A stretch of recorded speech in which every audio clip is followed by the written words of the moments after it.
Cuando Laura entró en el tribunal, el eco de sus pasos se mezcló con los murmullos de curiosidad que llenaban la sala. Hacía apenas 2 años, su vida se había derrumbado por completo. Su esposo, el empresario Mauricio del Valle, había decidido abandonarla mientras ella llevaba en su vientre a sus gemelos.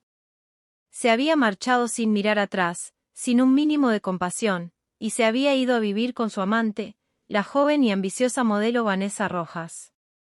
Lo que nadie sabía era que la historia estaba lejos de terminar.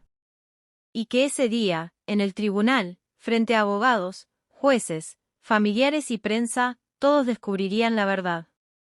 Laura avanzó con serenidad.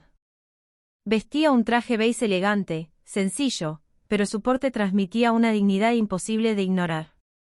En sus brazos no traía a sus hijos, habían quedado con su madre, pero todos sabían que ella era la madre de los gemelos del fallecido Mauricio. Sí. Fallecido.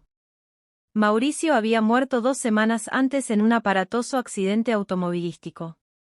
La noticia había conmocionado al país, pero lo que había encendido la chispa del escándalo era que su vida sentimental y financiera estaba rodeada de secretos. Secretos que ese día saldrían a la luz. Vanessa ya estaba sentada al frente, vistiendo un vestido ajustado de lujo y grandes gafas negras, fingiendo luto. A su lado, su abogado buscaba transmitir seguridad, pero en cuanto vio entrar a Laura, bajó la mirada con nerviosismo. Vanessa apretó los labios. ¿Qué hace ella aquí?, susurró, furiosa. El abogado respondió en voz baja. Tiene derecho a estar, fue la esposa legal, y la madre de los herederos. Vanessa golpeó la mesa con la mano abierta. Esos niños no deberían tener nada. Mauricio me prometió que yo sería su única heredera. Pero nadie parecía escucharla. El juez pidió silencio. El notario encargado del testamento se puso de pie con un sobresellado. Se procede a la lectura del testamento del señor Mauricio del Valle. El silencio se volvió absoluto. 2 años antes, cuando Laura aún estaba embarazada, Mauricio había protagonizado el escándalo del siglo. Había sido fotografiado en un yate abrazando y besando a Vanessa, mientras los medios titulaban: el magnate abandona a su esposa embarazada por una modelo 20 años menor. A Laura la habían humillado públicamente. Muchos la llamaron débil, sumisa, abandonada. Pero Laura no se quebró. Se mudó temporalmente con su madre, dejó la ciudad, tuvo a sus gemelos en silencio, y luchó por reconstruir su vida. Trabajó desde casa como diseñadora gráfica y poco a poco creó una agencia digital que, sin quererlo, empezó a tener éxito. No necesitaba dinero de Mauricio, y aún así, él nunca se dignó a ver a los niños.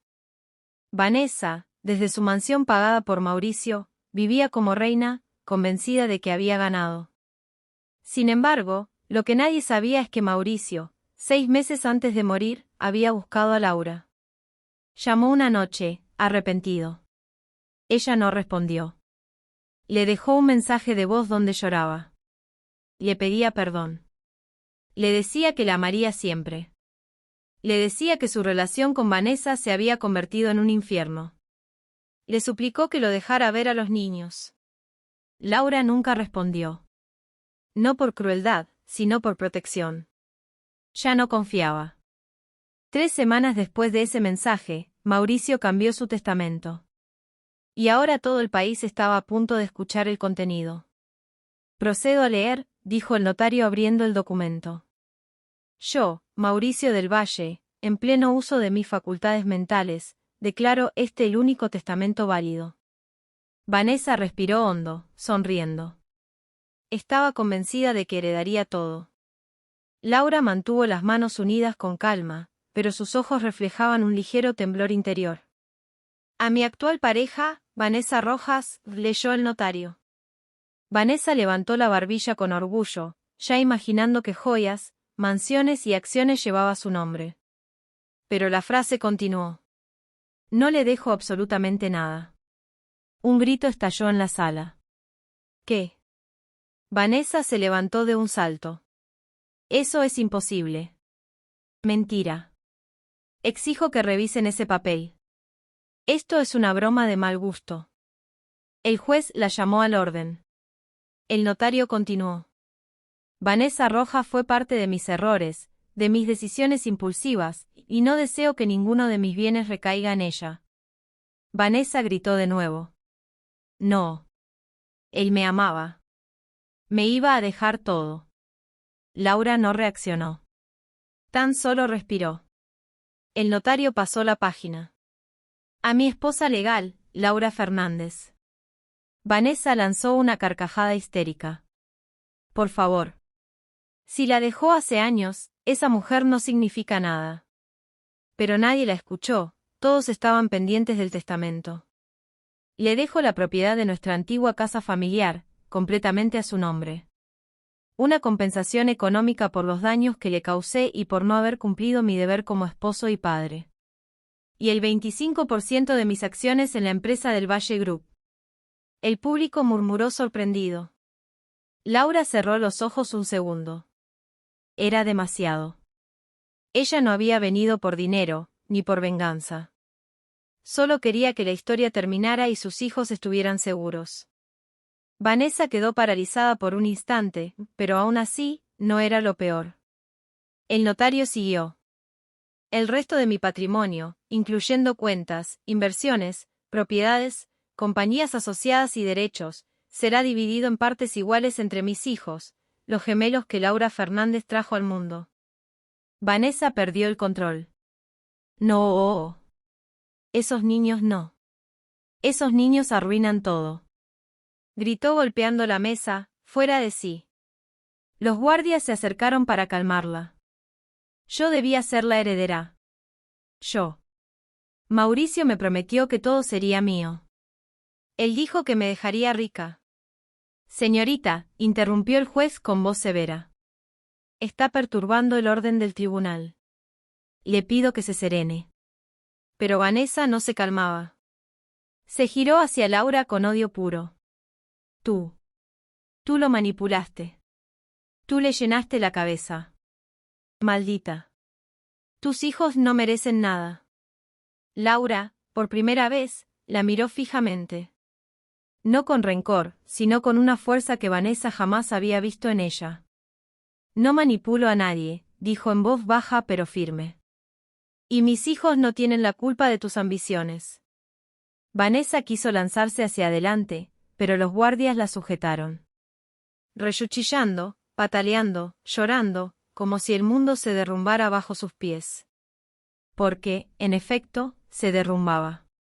El abogado de Mauricio pidió permiso para presentar ante el tribunal un USB con los últimos mensajes de voz dejados por Mauricio antes de morir.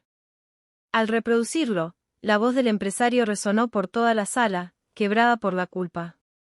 Laura, sé que fallé, sé que merezco tu silencio. Estoy tratando de arreglar al menos algo antes de que sea tarde. Quiero que los niños estén protegidos. Quiero que tú estés protegida. Vanessa. Vanessa no es quien yo creía. Me di cuenta demasiado tarde. Perdóname, aunque no lo merezca. La sala entera guardó silencio. Vanessa, derrotada en el piso, dejó caer la cabeza entre las manos. Laura sintió un nudo en la garganta. Había esperado justicia, no venganza. Y aún así, escuchar esa voz pidiendo perdón, sanó una parte de ella. Al salir del tribunal, la prensa se abalanzó sobre Laura. ¿Qué siente al ser la principal heredera? ¿Tomará acciones contra la amante? ¿Cómo planea criar a los gemelos ahora que son herederos de un imperio? Laura no respondió nada. Solo dijo: mis hijos no necesitan un imperio. Necesitan paz. Y eso es lo que les voy a dar. Se subió al coche y respiró profundamente. Una etapa terminaba. Otra empezaba. Vanessa, en cambio, salió custodiada, gritando aún que el testamento era falso, que Mauricio la amaba, que ella debía haber heredado todo. Pero la realidad era clara, la historia que ella creyó controlar se había desmoronado en un instante. La esposa abandonada había regresado. No como víctima. No como mujer rota. Sino como alguien que la vida había querido subestimar, pero que ahora se alzaba más fuerte que nunca. porque, en el tribunal,